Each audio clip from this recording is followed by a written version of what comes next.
नमस्कार दोस्तों, स्वागत है आपका मेरे चैनल राजस्थान जॉब अलर्ट पे। तो जय श्री श्याम। और आज का जो अपना टॉपिक होने वाला है राजस्थान की लोक कला एवं सांस्कृतिक विरासत, मतलब पधारो हमारे देश। अपन किसी का बाहर के जो बाहरी पर्यटक आते हैं उनका अपन हाथ जोड़ के है वो स्वागत है पधारो हमारे देश के रूप में करते हैं। और संगीत कला, वास्तुकला और परंपराओं का अद्भुत अद्भुत उत्सव है यहाँ पे। और ये परंपरा और कला का स्वर्णिम इतिहास। राजस्थान का जनजीवन शताब्दियों से कला और संस्कृति से जीवंत रहा है। तो यहाँ के राजस्थान का जो जनजीवन है कई शताब्दियों से है वो कला और संस्कृति के रूप में जीवंत रहा है, मतलब देखने को मिली है। यहाँ की हस्तशिल्प, संगीत, विद्याएं केवल आजीविका ही नहीं अपितु यहाँ की आत्मा भी है। तो यहाँ की जो हस्तशिल्प कला है, संगीत है, तो ये आजीविका के साथ साथ में है, मतलब ये यहाँ के लोगों की आत्माओं में भी है। ये संगीत विद्याएं हैं, ये बसी हुई है अपितु यहाँ की आत्मा और ऐतिहासिक पराक्रम का प्रमाण है। तो चलिए चलते हैं आगे की ओर। अब ये साइड में आप चित्र देख के आपको समझ में आ गया होगा कि अपन क्या पढ़ने वाले हैं। तो जयपुर की ब्लू पोट्री, आपको पता है कि आपको मोस्ट इम्पोर्टेंट चीज़ों में है ये पढ़ाई जाती है। आप एग्ज़ाम के लिए भी, एग्ज़ाम की दृष्टि से भी देखो या कोचिंग इंस्टीट्यूट कहीं से भी पढ़ने जाओ तो इस पे आपको बहुत जोर दिया जाता है। तो चलिए अपन भी पढ़ लेते हैं। जयपुर की अद्वितीय ब्लू पोट्री कला। तो यहाँ पे क्या रहेगा, आप देख सकते हो कि ब्लू पोट्री का मतलब यहाँ पे ब्लू रंग, मतलब नीले रंग का प्रयोग है। वो आपको देख रहे हो कि आपको इस पोट बना हुआ है, इसमें भी देखने को मिल रहा है। जितने भी ये बर्तन बने हुए हैं मिट्टी के, जो भी इसमें है वो ब्लू है, वो बहुत बारीकी से और बहुत सुंदर से है वो उकेरा गया है। तो चलिए जानते हैं इसके बारे में विस्तार से। मिट्टी का शून्य उपयोग। इस हस्तकला की सबसे अद्भुत विशेषता यह है कि बर्तनों के निर्माण में पारंपरिक चिकनी मिट्टी यानी क्ले का बिल्कुल प्रयोग नहीं होता है। तो इसकी विशेषता यह है कि ये जो बर्तन बनाए जाते हैं, बर्तनों के निर्माण में है चिकनी मिट्टी का प्रयोग बिल्कुल नहीं होता है, मतलब इसमें प्रयोग नहीं किया गया है। विशेष रासायनिक आटे का निर्माण। तो विशेष रासायनिक आटे के निर्माण में है बर्तनों का ढांचा, क्वार्ट्स पत्थर के पाउडर, पिसे हुए कांच, मुल्तानी मिट्टी, सांची सोडा, गोंद को मिलाकर तैयार किया जाता है।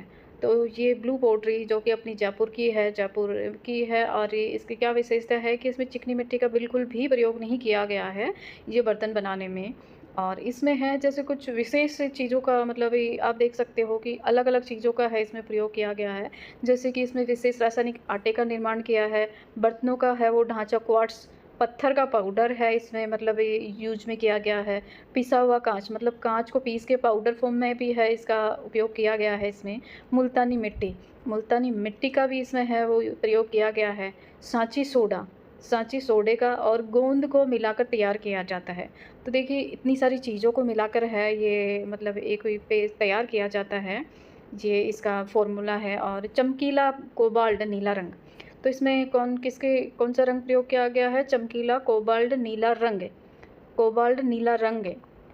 डिजाइनों पर कोबाल्ट ऑक्साइड से हाथ से नीली और कॉपर ऑक्साइड से हरी, मतलब इसमें दो रंगों के बारे में बताया गया है कि कोबाल्ट ऑक्साइड से हाथ से नीले और कॉपर ऑक्साइड से हरी चित्रकारी की जाती है। तो कोबाल्ट ऑक्साइड से तो हाथ से है नीले और कॉपर ऑक्साइड से हरी चित्रकारी की जाती है। आप बीच बीच में अब थोड़ा थोड़ा देख रहे हो कि हरे रंग का भी प्रयोग किया गया है। हरी चित्रकारी की जाती है जो कि 800 डिग्री सेल्सियस माइनस से 800 डिग्री सेल्सियस से 850 डिग्री सेल्सियस की भट्टी में पकने के बाद ही इसका चमकदार रूप निखरता है। तो आप देख सकते हो 800 डिग्री सेल्सियस से लेकर 850, मतलब 850 की, मतलब टेम्परेचर है तक है भट्टी में पकाया जाता है इसको। और पकाने के बाद में जो इसका रंग है वो चमकदार रूप निखर कर आता है। भौगोलिक संकेत। तो इसको है जीआई टैग भी प्राप्त है दोस्तों। जो अपनी राजस्थान की जयपुर की जो ब्लू पोट्री है इसको जीआई टैग भी प्राप्त है। भौगोलिक संकेतक। जीआई टैग वर्ष ईयर 2009 में इस अनूठी कला को जीआई टैग प्रदान किया गया। पद्मश्री कृपाल सिंह शेखावत ने इसे वैश्विक ख्याति दिलाई। किसने वैश्विक ख्याति दिलाई दोस्तों? कृपाल सिंह शेखावत ने इसे वैश्विक ख्याति दिलाई है। तो चलिए ये अपना ब्लू पोट्री के बारे में था। और कितनी डिग्री पे इसको पकाया जाता है? 800 से लेकर 850 डिग्री सेल्सियस के तापमान पे भट्टी में है आपको पकाया जाता है इसको। और उसके बाद में है चमकदार निखर कर इसका जो रूप सामने आता है। और इसमें है कभी किसी भी प्रकार की मिट्टी का प्रयोग नहीं किया जाता है। चिकनी मिट्टी का प्रयोग इसको बनाने में, मतलब ये ब्लू पोट्री को बनाने में नहीं किया जाता है। कौन-कौन सी विशेष जो चीज़ें थी वो बनाकर इसका प्रयोग किया जाता है, वो भी मैंने आपको बताई है। और इसको है वो जीआई टैग भी प्राप्त है। जीआई टैग कब मिला था? 2009 में मिला था। और पद्मश्री कपाल सिंह शेखावत ने इससे वैश्विक ख्याति भी दिलाई थी। तो चलिए दोस्तों, बढ़ते हैं अगली स्लाइड की ओर में। तो अगली है शाहपुरा की ऐतिहासिक फड़ चित्रकला कपड़े पर। तो फड़ आप देख सकते हो कि कितनी छोटी-छोटी आपको, मतलब एक कपड़े के ऊपर पूरी रेंज के साथ में आप देख सकते हो कि ये फड़ चित्रकारी की जाती है। और बिल्कुल मतलब सजीव तरीके से है, सूती कपड़े के ऊपर है इनको तैयार किया जाता है। तो चलिए अपन शाहपुरा की जो ऐतिहासिक फड़ चित्रकला है इसके बारे में जान लेते हैं। कपड़े पर सजीव गाथाएँ, यह एक चित्रकला कपड़े पर, मतलब सजीव गाथाएँ, सजीव मतलब जो जीवित थी, जो पहले सजीव के रूप में पाई जाती थी, उनको है ये चित्रकला के माध्यम से है पूरी इसमें बनाई गई है। और ये चित्रकला खादी खादी मतलब जो सूती कपड़ा होता है खादी वाला, उसपे चित्रकला खादी या सूती कपड़े पर की जाती है। कपड़े को गेहूँ के मांड, मतलब गेहूँ का जो मांड होता है, और स्टार्च स्टार्च गेहूँ के मांड को स्टार्च भी कहते हैं। कपड़े को गेहूँ के मांड और गोंद से कड़ा कर गड़ा कर गड़ा कर कड़ा कर कपड़े को गेहूँ के मांड और गोंद से कड़ा कर पत्थर से घिसकर बेहद चिकना किया जाता है। तो दोस्तों, इसको है गोंद से कड़ा कर पत्थर से घिसकर है, पहले तो इसको चिकना किया जाता है। और लोक देवताओं की जीवंत गाथा इस पे है। और फिर इस पे है जो कपड़ा है सूती कपड़ा, इस पे है वो जो अपने लोक देवता हैं, तो इस पर है जो लोक देवताओं की जीवंत गाथा, मतलब उनके बारे में है, इस पे है वो बताया जाता है। और इसमें हर एक चित्र के माध्यम से है वो गाथाएं हैं, वो इसमें लिखी जाती है चित्रों के माध्यम से। जीवन पराक्रम विवाह युद्ध और चमत्कारों को एक विस्तृत क्रमबद्ध श्रृंखला में एक अंकित किया जाता है। तो यहाँ पे है वो बापूजी महाराज और देवनारायण जी के है वो, जैसे उनके युद्ध जीवन के बारे में हो गया, उनके पराक्रम शौर्य के बारे में हो गया, और विवाह के बारे में हो गया, और युद्ध और उनके चमत्कारों को है यहाँ पे क्रमबद्ध रूप से है वो अंकित किया गया है दोस्तों। और ये आगे जो है अपनी प्राकृतिक और खनिज रंग, तो इसमें है वो प्राकृतिक एवं खनिज रंग, इसमें रासायनिक रंगों का उपयोग नहीं होता। तो दोस्तों, इसमें रासायनिक कोई रंगों का उपयोग नहीं होता है। पौधों, स्थानीय पत्थरों और खनिज पदार्थों से रंग बनाए जाते हैं। तो यहाँ पे दोस्तों पौधे होते हैं, पौधों से स्थानीय पत्थरों और खनिज पदार्थों से रंग बनाए जाते हैं। लाल शौर्य का, मतलब जो लाल रंग इसमें प्रयोग किया गया है वो शौर्य का है। और सिंदूरी देवत्व का है, और जो इसमें सिंदूरी रंग का प्रयोग किया गया है वो देवत्व का है। और हरा हरा समृद्धि का प्रतीक है। और जो इसमें हरे रंग का प्रयोग किया गया है वो समृद्धि का प्रतीक है, समृद्धि का प्रतीक है। फड़ वाचन की अनूठी परंपरा। तो फड़ वाचन कौन करता है दोस्तों? फड़ वाचन की अनूठी परंपरा भोपा और भोपी यानी पारंपरिक गायक जंतर या रावण हत्था बजाकर रात्रिकाल में इन चित्रों के समक्ष संगीत एवं नृत्य के साथ पूरी कथा गाकर सुनाते हैं। तो दोस्तों, जो इस फड़ पे है वो कथा जो बनाई जाती है शौर्य की और चमत्कारों की और ये विवाह की पराक्रम की, लोक देवताओं की, जो भी मतलब फड़ में है वो सजीव रूप से है वो इनको उकेरा जाता है, उसको है दोस्तों रात में है भोपा और भोपनी, जो मतलब पारंपरिक रूप से गायक होते हैं, जंतर और रावण हत्था बजाकर, मतलब जो जंतर होता है और रावण हत्था को बजाकर रात्रि काल में इन चित्रों के समक्ष संगीत और नृत्य के साथ पूरी कथा को गाकर सुनाते हैं। तो दोस्तों, रात्रि काल में है इन चित्रों के समक्ष संगीत मतलब गाकर और नृत्य करके है पूरी कथा को है वो गाकर सुनाते हैं, जो भोपा और भोपी होते हैं। तो चलिए बढ़ते हैं अगली स्लाइड की ओर। तो अगली स्लाइड का अपनी कुछ इस प्रकार है, राजस्थान के लोक नृत्य स्मृति लोक संगीत। तो लोक नृत्य और लोक संगीत के बारे में इसमें बताया गया है। तो प्रसिद्ध लोक नृत्य आपको पता है कि सबको पता है कि घूमर है अपने यहाँ का, और दूसरा है संगीत और पारंपरिक वाद्य यंत्र। एक तरफ आपके हैं, दो पार्ट में डिवाइड कर सकते हो आप पेज के, दोनों के एक ही पेज पे लिख सकते हो। और ये बीच में एक लाइन खींच सकते हो। एक तरफ तो आपको लिखना है कि प्रसिद्ध प्रसिद्ध लोक नृत्य, दूसरी तरफ लिखना है संगीत पारंपरिक वाद्य यंत्र। तो घूमर, घूमर यह राजस्थान का राजकीय नृत्य है। घूमर है अपने राजस्थान का राजकीय नृत्य है, जिसमें नारियां विशेष उत्सव में अत्यंत शालीनता से गोल घेरे में घूम लेती है।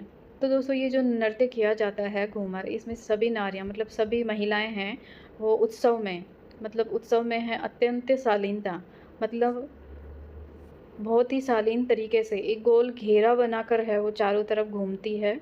इसे घूमर कहा जाता है। और फिर अगला है कालबेलिया। कालबेलिया है सरप जैसे फुर्तीली मुद्राओं वाला यह प्रसिद्ध नृत्य यूनेस्को की अमूर्त सांस्कृतिक विरासत सूची में सम्मिलित है। तो अपने हैं कालबेलिया है वो अपने यूनेस्को की सूची में भी शामिल है दोस्तों। और मतलब सरप जैसा फुर्तीला होता है, बहुत ही मतलब फास्ट डांस किया जाता है। जो कालबेलिया जो नृत्य होता है बहुत फास्ट इसका नृत्य होता है। तो ये है अपने यूनेस्को की सूची में भी है वो शामिल है जो कालबेलिया नृत्य है। और ये सर्प जैसी फुर्तीले मुद्राओं वाला यह प्रसिद्ध नृत्य यूनेस्को की अमूर्त सांस्कृतिक विरासत सूची में सम्मिलित है। भवाई और चरी, भवाई और चरी नृत्य। तो भवाई और चरी नृत्य कौन सा होता है? आप चरी का मतलब समझते हो, जो अपने सर के ऊपर है जो मटके जैसा चरी जिसको बोलते हैं वो लेकर किया जाता है। भवाई और चरी नृत्य सिर पर 7-8 मटके या जलता हुआ दीपक रखकर शारीरिक संतुलन दिखाने का उत्कृष्ट नृत्य है। तो आपको पता है भवाई और चरी नृत्य आपको है अपने जैसे जयपुर में है। तो जयपुर में आपको चौकी ढाणी हो गई और आपका गुलाबगढ़ हो गया, मतलब ये कंचन केसरी हो गई। तो यहाँ पे है जैसे यहाँ पे भवाई नृत्य है, जैसे आपको चौकी ढाणी में तो ये देखने को मिल जाएगा। मैं पूरी मेरा खुद का देखा हुआ वहाँ पे। तो इसमें क्या होता है कि सिर पर है वो 8-10 मटके रखते हैं और फिर उसके ऊपर वाले हिस्से में है वो जलता हुआ दीपक रखकर पैरों का संतुलन बनाते हैं। पैरों का संतुलन बनाकर और एक आपके सामने है वो थाली रख दी जाती है। थाली जो अपने वो चारों तरफ से जो गोल होती है, गोल जिसका मतलब नुकीला सा वो ऊपर ऊपर उभार होता है। आप समझ गए होंगे मेरे कहने के जो लैंग्वेज है। उस पर भी मतलब ये जो नृत्य करता है, चाहे कोई औरत हो, महिला हो या पुरुष हो, तो मतलब थाली के ऊपर भी है चारों तरफ से पैरों से चलकर भी मतलब ये नृत्य किया जाता है। और ये ऊपर वाले है घड़े में है वो दीपक रखा जाता है। तो इसमें सबसे मोस्ट जो इम्पोर्टेंट चीज़ होती है कि मटकों के साथ में है वो आपके शरीर का संतुलन आप कैसे बना पाते हो, ये इसकी सबसे बड़ी बात है। तो ये 7-8 मटके जलता हुआ दीपक रखकर शारीरिक संतुलन दिखाने का एक उत्कृष्ट नृत्य है ये। तो अब अपन पढ़ते हैं संगीत और पारंपरिक वाद्य यंत्र। मंगनियार और लंगा, लंगा गायक, मंगनियार और लंगा गायक मरुस्थलीय लोकगीतों के सबसे बड़े रक्षक है। तो दोस्तों ये मरुस्थलीय लोकगीतों के सबसे बड़े संरक्षक है, तो ये मरुस्थलीय लोकगीतों के सबसे बड़े संरक्षक है। इनके द्वारा गाया गया गीत केसरिया बालम पधारो हमारे देश राजस्थानी अतिथि सत्कार का वैश्विक प्रतीक है। तो दोस्तों केसरिया बालम पधारो हमारे देश राजस्थानी अतिथि सत्कार का वैश्विक प्रतीक है, मतलब विश्व स्तर पर है वो इसको प्रतीक के रूप में माना जाता है इस गीतों को। और अपने बाहर से जो भी पर्यटक आता है तो आओ भगत के रूप में केसरिया बालम पधारो हमारे देश के रूप में अतिथि सत्कार किया जाता है, जो कि वैश्विक स्तर का प्रतीक है ये। और अगला है रावण हत्ता। कौन सा वाद्य यंत्र है? रावण हत्ता। तो यह नारियल के आधे घोल से, मतलब जो नारियल का आधा जो नारियल होता है उसको बीच में से तोड़ते हैं, 2 पार्ट में डिवाइड करते हैं। तो आधे घोल से मतलब जो एक साइड का होता है, आधे घोल से बनाने वाला वाद्य यंत्र है, जिसका प्रयोग है बाबूजी की फड़ के समय भोपा लोग करते हैं। तो रावण हत्ते का प्रयोग एक तो है आपसे एग्जाम में ये पूछ सकता है कि इसको कैसे तैयार किया जाता है। तो ये नारियल के आधे घोल से बनाने वाला वाद्य यंत्र है। दूसरा इसका है वो क्वेश्चन ऐसे पूछ सकते हैं कि यह कौन से लोक देवता की फड़ के समय है वो इसका प्रयोग किया जाता है रावण हत्ते का। तो इसका प्रयोग बाबूजी की फड़ के समय भोपा लोग है वो इसका प्रयोग करते हैं रावण हत्ते का। कामाईचा और खड़ताल। कामाईचा और खड़ताल क्या है? मरुस्थल के सूफी में लोक स्वरों को संबल प्रदान करने वाली जटिल पारंपरिक साज है। तो दोस्तों कामाईचा और खड़ताल मरुस्थल के सूफी और लोक स्वरों को संबल प्रदान करने वाले जटिल पारंपरिक साज है ये। तो चलिए अगले स्लाइड की ओर। इसकी है वो पिक्चर ओपन नहीं हो पाई। वैसे भी मैंने दुर्गों की तो आपको मैंने फ़ोटो दिखा दी थी, तस्वीर। अभेद दुर्गों का इतिहास। राजस्थानी वास्तुकला की भव्यता यहाँ के पहाड़ों पर बने विशाल किलों में दिखाई देती है। पहाड़ी किलों की सुरक्षा और स्थापत्य तकनीकी, सैन्य रणनीति और कलात्मकता का बेजोड़ संगम है। तो दोस्तों, मैंने यहाँ की जो किले थे उनको डिटेल से मैंने आपको समझाया था और हर एक चीज़ बारीकी से बताई थी कि किस हिसाब से है, सुरक्षा को ध्यान में रखते हुए है वो दुर्गों का निर्माण किया जाता था। तो राजस्थान की वास्तुकला भव्यता के यहाँ के पहाड़ों पर बने विशाल किलों में दिखाई देती है। पहाड़ी किलों की सुरक्षा और स्थापत्य तकनीकी, सैन्य रणनीति और कलात्मकता का बेजोड़ संगम है। यूनेस्को विश्व धरोहर। तो दोस्तों, अपने यूनेस्को की सूची में है, अपने 6 दुर्ग शामिल है जिनका मैंने आपको पढ़ा दिया है डिटेल से, और इनके क्वेश्चन आंसर भी मैंने आपको करवाए हैं। फिर भी मैं एक बार आपको बता देती हूँ। तो राजस्थान के 6 किले हैं वो यूनेस्को सूची में शामिल हैं। तो जैसे चित्तौड़गढ़, कुंभलगढ़, रणथंभौर, आमेर, जैसलमेर और गागरोन। गागरोन, ये 6 दुर्ग है जो यूनेस्को की सूची में है वो शामिल है। और अगला है वास्तुकला की खूबियाँ। विशाल जालीदार नक्काशीदार खिड़कियाँ। तो वास्तुकला की खूबियाँ क्या है? विशाल जालीदार नक्काशीदार खिड़कियाँ, झरोखे, सुंदर महल और कुशल जल प्रबंधन प्रणालियाँ, बावड़ियाँ यहाँ की मुख्य विशेषता है। तो दोस्तों, यहाँ की वास्तुकला की खूबियाँ जो है, यहाँ पे विशाल जालीदार नक्काशीदार खिड़कियाँ, झरोके, सुंदर महल और कुशल जल प्रबंध प्रणालियाँ और बावड़ियाँ यहाँ की मुख्य विशेषता है। तो अगला है अपना राजस्थान वैश्विक सांस्कृतिक पटल पर एक नई दृष्टि। तो राजस्थान को है वैश्विक सांस्कृतिक पटल पर है एक दृष्टि के रूप में भी अपन देख लेते हैं, जो कि अपनी यूनेस्को विश्व धरोहर स्थल है वो अपने 9 है। तो वैश्विक मंच पर गौरवशाली साख। राजस्थान देश का सबसे बड़ा राज्य है और भारत के पर्यटन का सबसे बड़ा चेहरा। तो यहाँ पे पर्यटन की दृष्टि से है वो भारत में सबसे बड़ा जो चेहरा है वो दोस्तों वो है अपना राजस्थान। यहाँ के 9 ऐतिहासिक स्थलों, जैसे कि कौन कौन से हैं वो 9 ऐतिहासिक स्थल? दुर्ग है, अपने यहाँ के दुर्ग है, केवलादेव अभ्यारण्य है, जंतर मंतर है और जयपुर परकोटा है को यूनेस्को की धरोहर सूची में संरक्षण प्राप्त है, मतलब सूची में इनको स्थान प्राप्त है। धरोहर का संरक्षण। राज्य सरकार और स्थानीय हस्तशिल्प बोर्ड मिलकर फड़ चित्रकला, ब्लू पोट्री और कठपुतली जैसे अमूल्य धरोहरों को सहेजने के लिए निरंतर परीक्षण केंद्र संचालित कर रहे हैं। तो दोस्तों, अपने यहाँ पे जो धरोहर है उनका संरक्षण के लिए मतलब राज्य सरकार और स्थानीय शिल्पकला बोर्ड दोनों मिलकर है फड़ चित्रकला और ब्लू पोट्री और कठपुतली जैसे अमूल्य धरोहर को सहेजने के लिए निरंतर परीक्षण केंद्र है वो संचालित कर रहे हैं। ब्लू पोट्री मैंने कहाँ बताई थी? जयपुर की बताई थी।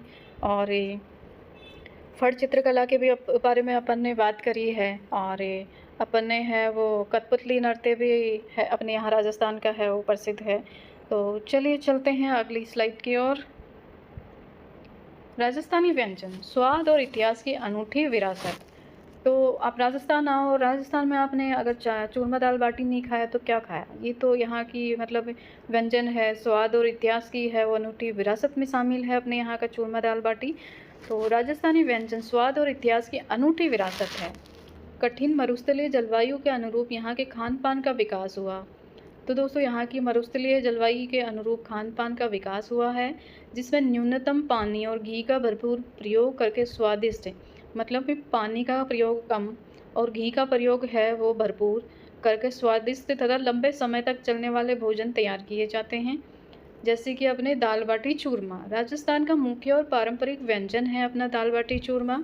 राजस्थान में आए और दाल बाटी चूरमा नहीं खाए तो ऐसा कैसे हो सकता है? तो अगर आप राजस्थान के बाहर से हैं तो दाल बाटी चूरमा ज़रूर ट्राई करके जाइएगा। एक बार खाओगे तो दोबारा भूल नहीं पाओगे, दोबारा जब भी राजस्थान आओगे तो ज़रूर खाओगे। तो ये उपलो, कंडों पर सेकी गई बाटी, पंचमेल दाल और देसी घी से निर्मित मीठे चूरमे का यह संगम राजस्थानी अतिथियों की पहचान है। तो दोस्तों, राजस्थान के में जो अतिथि आते हैं उनको खिलाने में है ये पहचान है दाल बाटी चूरमे की अपने यहाँ पे। तो दाल बाटी चूरमे कैसे तैयार किए जाते हैं ये व्यंजन? जैसे उपले मतलब कंडे, जो अपने खाद होता है गायों का, गाय भैंस का, तो गोबर से है वो कंडे बनाए जाते हैं और कंडे बनाकर उनको सुखाए जाते हैं और सुखाकर है जैसे उन कंडे को है वो जलाकर और उन पे है वो बाटी सेकी जाती है। अपनी पारंपरिक तरीका यही है अपने जो दाल बाटी बनाने का है कि पहले तो है वो कंडे है वो अ, कंडे तैयार किए जाते हैं, फिर उनमें आग लगा कर है, फिर उसमें बाटी सेकी जाती है और फिर उसमें बाटी के साथ-साथ में जो मीठे चूरमे के हैं यहाँ पे वो भी बनाया जाता है। मीठे चूरमे के भी अलग से आपको बाटी जैसे गोल-गोल वो थोड़े लंबे से होते हैं। चूरमे के भी इसी में तैयार किए जाते हैं और उसमें है वो चूरमे में है वो देसी घी और मतलब मीठा डाल के और एक स्वादिष्ट भोजन बनाया जाता है जो कि यहाँ पे अपनी राजस्थानी अतिथियों की पहचान है। आप देख सकते हो कि थाली में आपके क्या-क्या है।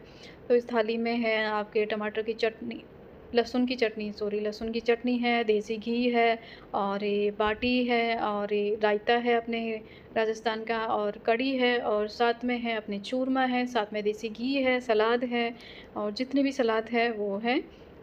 ये अपने दाल बाटी चूरमा राजस्थान के इतिहास में मतलब शामिल है। केर सांगरी केर सांगरी आपको पता है, गाँव में तो हर कोई जानता है केर सांगरी। हर कोई बच्चा बता देगा कि केर सांगरी क्या है। बट जो शहरी बच्चे हैं, जो नगर में पले बड़े हैं, शहरों में रहे हैं हमेशा, उनके लिए थोड़ा-सा टिपिकल हो जाता है कि केर सांगरी क्या है। ये एक मरुस्थल की भीषण गर्मी में उगलने वाले सूखे केर मतलब उगलने वाले सूखे केर और सांगरी की सूखी मसालेदार सब्जी, जो कि कई दिनों तक खराब नहीं होती है। तो केर आपको एक लंबी-सी फली जैसी दिखती है, आपने कभी देखी हो तो या फिर आप सर्च करके देखना, आज ही वीडियो ख़त्म होने के बाद में केर सांगरी। तो है उसको है वो भीषण गर्मी में है, उगने वाली है, ये भीषण गर्मी में भी उग जाती है, कितनी भी गर्मी हो। मरुस्थल की है तो आप समझ जाओ कि ये मरुस्थल की भीषण गर्मी में उगने वाले सूखे केर मतलब भीषण गर्मी में उगने वाले से सूखे केर और सांगरी की भीषण गर्मी में उगता है और ये सांगरी की सूखी सूखी और मसालेदार सब्ज़ी तैयार की जाती है, जो दोस्तों कई दिनों तक ख़राब नहीं होती है। तो एक यहाँ पे अपने केर सांगरी की जो अपने सब्ज़ी है ये भी अपने है वो प्रसिद्ध है अपने राजस्थान में। और पारंपरिक यहाँ का मिष्ठान भंडार कौन-सा है यहाँ पे राजस्थान में, वो भी अपन ज़रा जान लेते हैं। पारंपरिक पारंपरिक मिष्ठान तो पारंपरिक मिष्ठान कौन-सा है? जयपुर का प्रसिद्ध है अपना घेवर। तो घेवर का भी प्रयोग में लेते हैं अपन, जैसे अपने तीज गणगौर हो गया, जैसे तीज गणगौर की अपने जयपुर में सवारी भी निकाली जाती है, जो कि बहुत ही प्रसिद्ध है।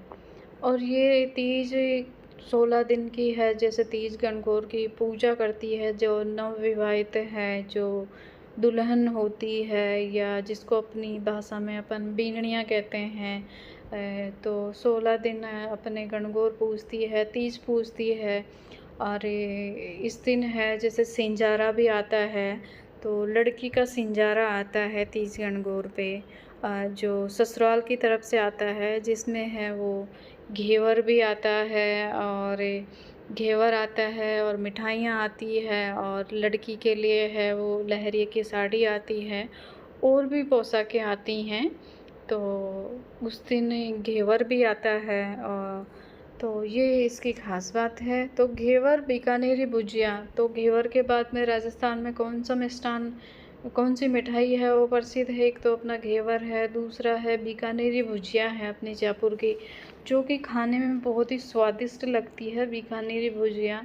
तो एक बार खाओ तो ऐसे मन करेगा कि आप बार-बार खाओ। और मावा कचौरी पूरे भारत में लोकप्रिय है और जो अपनी राजस्थान की मावा कचौरी है, वो आप एक बार खाओगे तो जब भी दोबारा राजस्थान आओगे तो आप दोबारा डेफ़िनेटली ज़रूर खाओगे।